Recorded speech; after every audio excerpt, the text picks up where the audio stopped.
Un autre problème aussi, c'est aujourd'hui, on arrive à des taux d'abstention de 80%.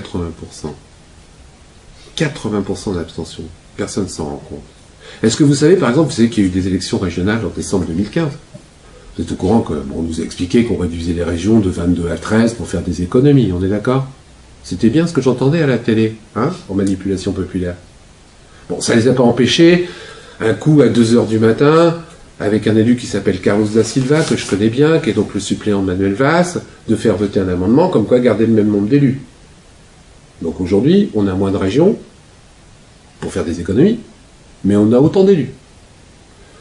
Moi qui suis dedans, je peux vous dire que s'il y a autant d'élus, je sais ce que ça veut dire. Ça veut dire même argent pour les groupes, même nombre de chauffeurs, même nombre de bureaux, même nombre d'assistants pour les élus. Ils sont où les économies ? Sur le personnel.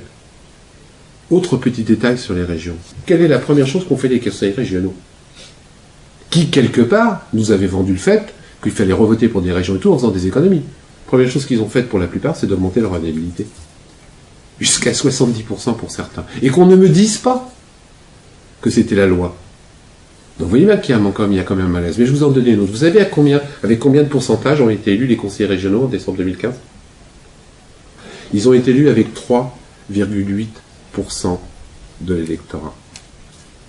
3,8%. Et personne ne s'en est rendu compte.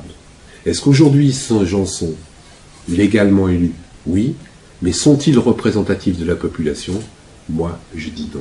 Aux élections municipales, dernières élections municipales, les 30 plus grandes communes de France, les listes ont été élues avec moins de 2 électeurs sur 10.